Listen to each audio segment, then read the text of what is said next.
देखिए बच्चों, आज हम लोग सविनय अवज्ञा आंदोलन के बारे में पढ़ने जा रहे हैं। सविनय अवज्ञा आंदोलन का भारतीय इतिहास में बहुत महत्वपूर्ण योगदान है। आप लोग सभी जानते हैं कि हमारे देश में सविनय अवज्ञा आंदोलन 1930 से 34 के बीच में चला है। बीच में यह आंदोलन रुका भी था गांधी इरविन समझौता के बाद, लेकिन फिर पुनः यह आंदोलन को प्रारंभ कर दिया गया था। बच्चों, यहाँ ध्यान दीजिए कि हम लोग सविनय अवज्ञा आंदोलन के आधुनिक भारत के इतिहास में पढ़ते हैं और इसमें मैं जो आप लोगों को बता रही हूँ, इसमें हम लोग सविनय अवज्ञा आंदोलन के दौरान बिहार के इतिहास में क्या योगदान रहा, इसके बारे में हम लोग पढ़ रहे हैं। कौन कौन से नेता लोग थे जो कि सविनय अवज्ञा आंदोलन में अपना योगदान देते हैं बिहार के मुख्य रूप से। बिहार के इतिहास में सविनय अवज्ञा आंदोलन का क्या योगदान रहा है, इसके बारे में आज हम लोग पढ़ रहे हैं। तो ये पढ़ने से पहले बच्चों, हम लोगों को थोड़ा सा बैकग्राउंड में भारतीय इतिहास में सविनय अवज्ञा आंदोलन का क्या महत्व था, क्यों शुरू किया गया, इसके बारे में जान लेते हैं। तो बच्चों देखिए, सविनय अवज्ञा आंदोलन और नमक सत्याग्रह ये दोनों एक दूसरे से जुड़े हुए हैं। हमारे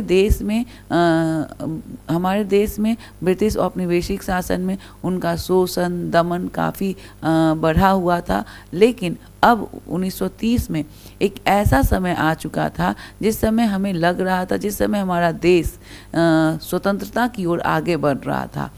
सविनय अवज्ञा आंदोलन के पहले आप लोग सभी जानते हैं कि लाहौर अधिवेशन होता है और रावी नदी के तट पर जवाहरलाल नेहरू के द्वारा झंडा फहराया जाता है और 1930 को स्वतंत्रता दिवस मनाने का निर्णय लिया जाता है। बच्चों देखिए, इन सभी घटनाओं को बताने का ये अर्थ है कि अब हमारा भारत इतना जागरूक हो चुका था कि अब हमें स्वाधीनता ही चाहिए था, ना कि औपनिवेशिक स्वराज। इसके बाद बच्चों हम लोग देखते हैं कि हमारे देश में एक आंदोलन प्रारंभ करने की बागडोर कांग्रेस कार्य समिति महात्मा गांधी को देते हैं। महात्मा गांधी सविनय अवज्ञा आंदोलन के दौरान नमक सत्याग्रह का विचार करते हैं और नमक सत्याग्रह प्रारंभ करते हैं।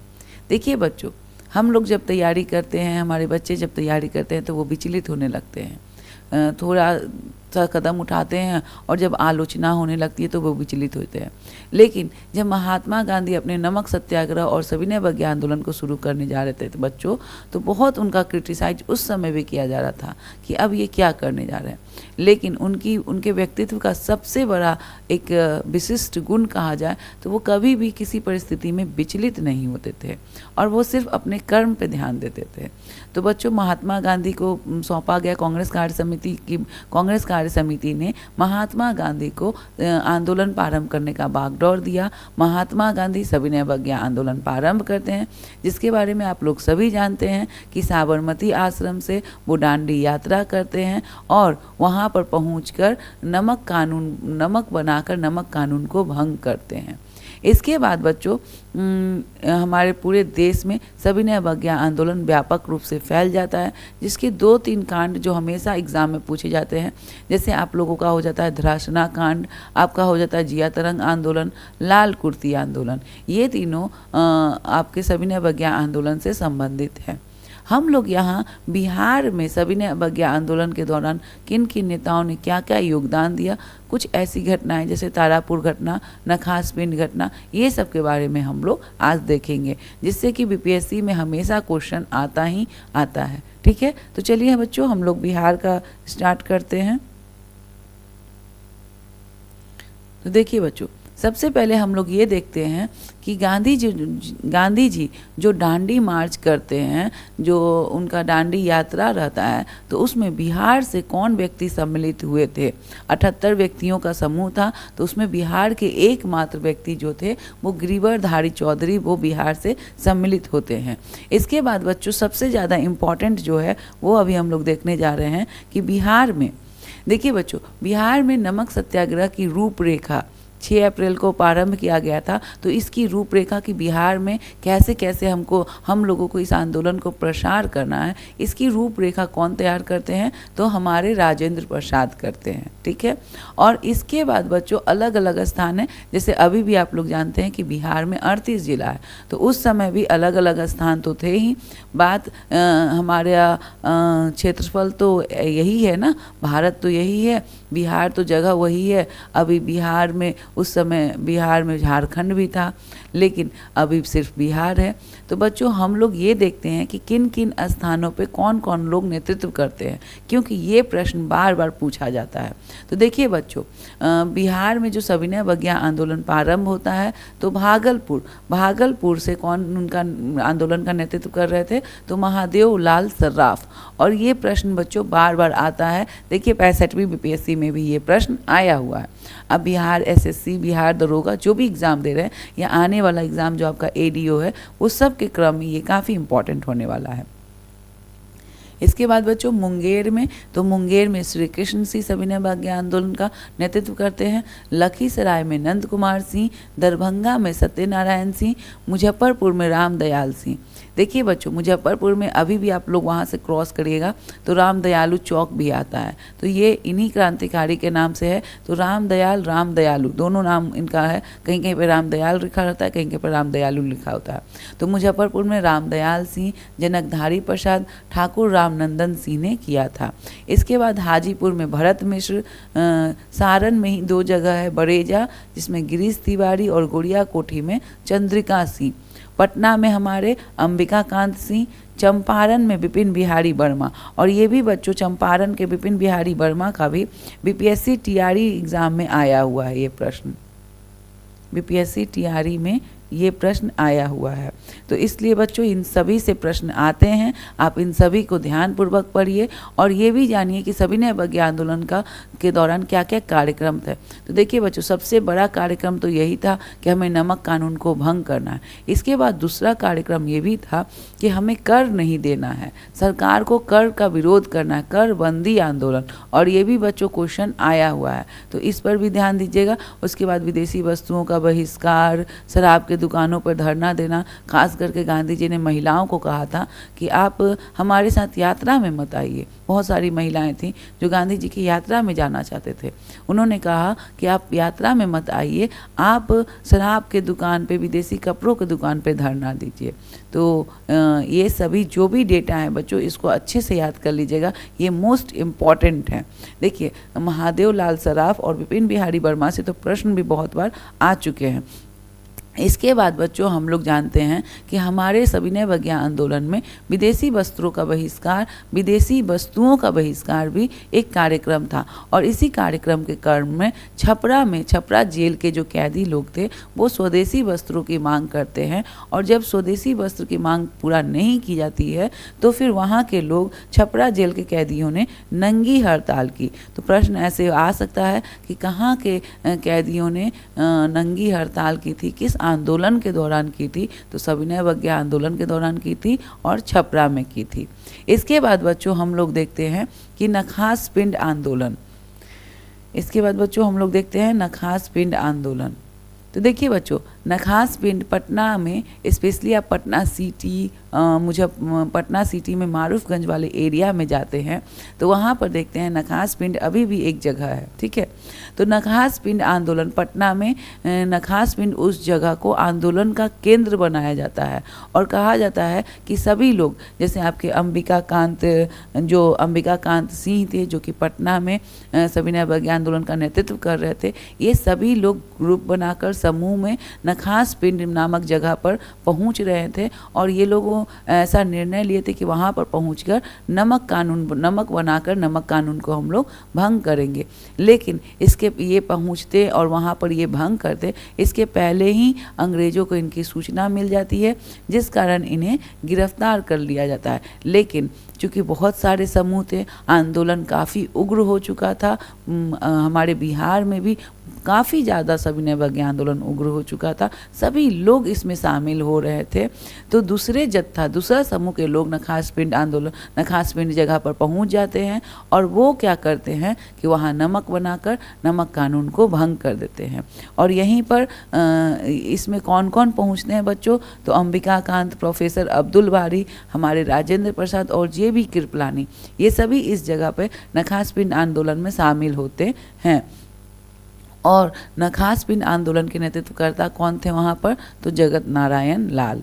इसके बाद बच्चों हम लोग देखते हैं कि इसी आंदोलन के क्रम में, सविनय अवज्ञा आंदोलन के क्रम में ही हमारे बिहार में स्वदेशी लिंग की स्थापना की जाती है।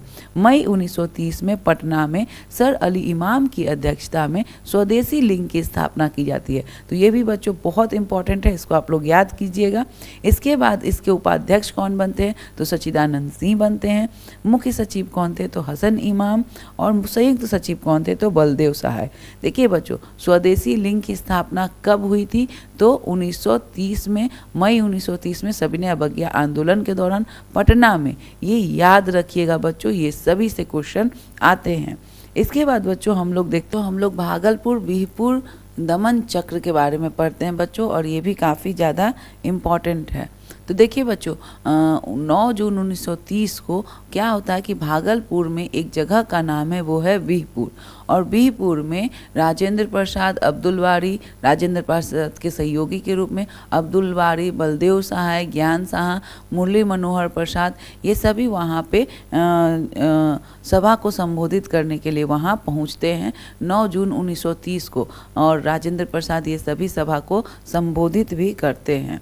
लेकिन यहाँ पर घटना क्या होता है बच्चों, कि जब सभा को संबोधित करके हमारे राजेंद्र प्रसाद वापस आ रहे थे, तो उन पर जुलूस पर लाठी चार्ज कर दी जाती है, जिस कारण राजेंद्र प्रसाद घायल हो जाते हैं। और जब इस बीहपुर की घटना के कारण जब जो नेता लोग थे, जो जुलूस था, उन पर जो लाठी चार्ज कर दी जाती है, या उन पर जो ब्रिटिश सरकार के द्वारा दमन चक्र चला दिया जाता है, तो उसके विरोध में फिर बिहार काउंसिल के सदस्य अनंत प्रसाद, कमलेश्वरी सहाय, श्याम नारायण सिंह शर्मा, नवल किशोर प्रसाद सिंह, ये सभी त्यागपत्र दे देते हैं।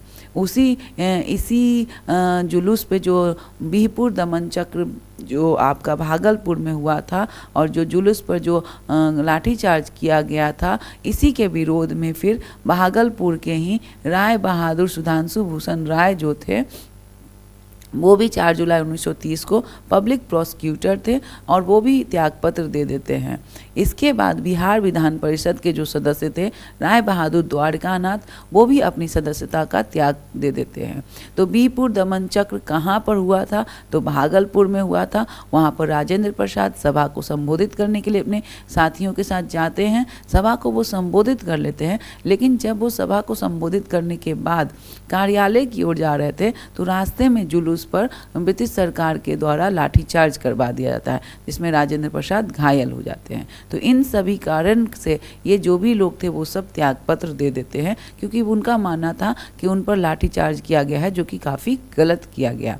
इसके बाद बच्चों हम लोग देखते हैं कि डॉक्टर राजेंद्र प्रसाद को कहाँ से गिरफ्तार कर लिया जाता है, तो छपरा से इसी दौरान सविनय अवज्ञा आंदोलन के दौरान गिरफ्तार कर लिया जाता है, और उन्हें हजारीबाग जेल में बंद कर दिया जाता है, जो कि वो 14 दिसंबर 1930 को बाद में रिहा होते हैं। इसके बाद बच्चों हम लोग कुछ और घटनाओं के बारे में पढ़ते हैं, जैसे कि महिलाओं का योगदान। आप लोगों को पता होगा बच्चों कि सविनय अवज्ञा आंदोलन के दौरान महिलाओं का योगदान काफ़ी जोर शोर से रहा है। तो इसमें हम लोग किन किन महिलाओं का कहाँ से, किस क्षेत्र से योगदान रहा है, इसके बारे में हम लोग पढ़ लेते हैं। तो देखिए बच्चों, गया से चंद्रावती देवी का योगदान रहा है, वो आंदोलन का नेतृत्व करती हैं। इसके बाद पटना से श्रीमती विंध्यावासिनी देवी और श्रीमती हसन इमाम थे। इसके बाद इस समय ऐसा आंदोलन हो गया है कि सविनय अवज्ञा आंदोलन के दौरान महिलाओं की भागीदारी इतना हो जाती है कि कुछ महिलाएं ऐसी थीं बिहार की जिन पर कि राजनीतिक अभियोग लगता है, राजनीतिक चार्ज मतलब पॉलिटिकल चार्ज लगता है, जिस कारण वो जेल जाती हैं, जिसमें श्रीमती सरस्वती देवी और श्रीमती साधना देवी थी। इसके अलावा गिरिडीह से मीरा देवी, लखीसराय से विद्यावती देवी, इन महिलाओं का योगदान है। तो इन महिलाओं का नाम आप जरूर याद रखिए। अगर एग्ज़ाम में क्वेश्चन आ जाएगा और फिर आप नहीं बनाइएगा तो फिर ये बहुत बैड लक होगा। तो बच्चों बिहार स्पेशल में इन सभी चीज़ों को आप लोग याद रखिए। इसके बाद बच्चों हम लोग देखते हैं तारापुर गोलीकांड। तारापुर गोलीकांड की तुलना बच्चों जालियांवाला बाग से किया जाता है।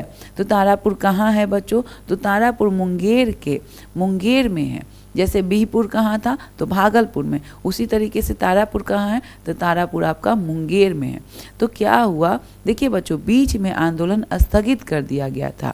बीच में गांधी इरविन समझौता हुआ था, जिस कारण महात्मा गांधी द्वितीय गोलमेज सम्मेलन में शामिल होने के लिए जाते हैं, लेकिन वहाँ पे सांप्रदायिकता का प्रश्न उठ जाता है, जिस कारण महात्मा गांधी वहाँ से वापस आ जाते हैं और पुनः सविनय अवज्ञा आंदोलन प्रारंभ करने की योजना बनाते हैं और देश में आंदोलन प्रारंभ किया जाता है।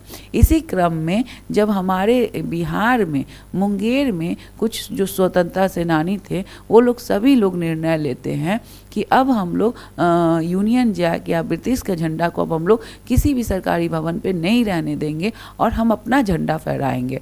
और वो तारापुर थाना भवन में वो झंडा फहराने के लिए जाते हैं।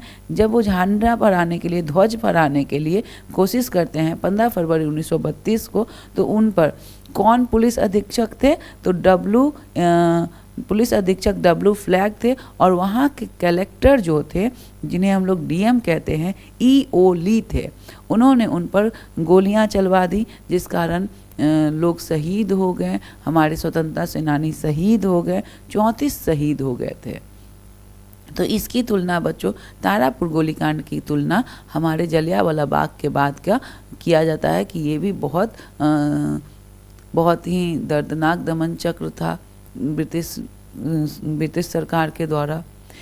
इसके बाद बच्चों हम लोग जानते हैं कि तारापुर गोलीकांड का हमारे बिहार में सविनय अवज्ञा आंदोलन के दौरान काफ़ी महत्वपूर्ण योगदान रहा। तो इसे बाद में वहीं पर तारापुर में 1984 में उस समय के तत्कालीन मुख्यमंत्री चंद्रशेखर के द्वारा शहीदों का स्मारक बनवाया गया और हमारे नीतीश कुमार सरकार के द्वारा 15 फरवरी 2022 को शहीद दिवस मनाने की निर्णय लिया गया तारापुर गोलीकांड के स्मृति में।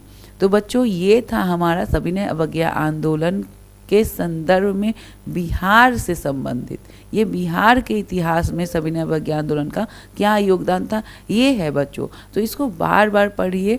जो भी डेटा है, जैसे महादेव लाल सर्राफ हो गए, आपके विपिन बिहारी वर्मा हो गए, ये जो भी डेटा है बच्चों, इसको 3-4 बार पढ़िए। 3-4 बार पढ़िएगा तो ये आपको ज़रूर याद हो जाएगा। और किसी भी प्रकार से प्रेशर में मत रहिए, पढ़िए और अच्छे से पढ़िए।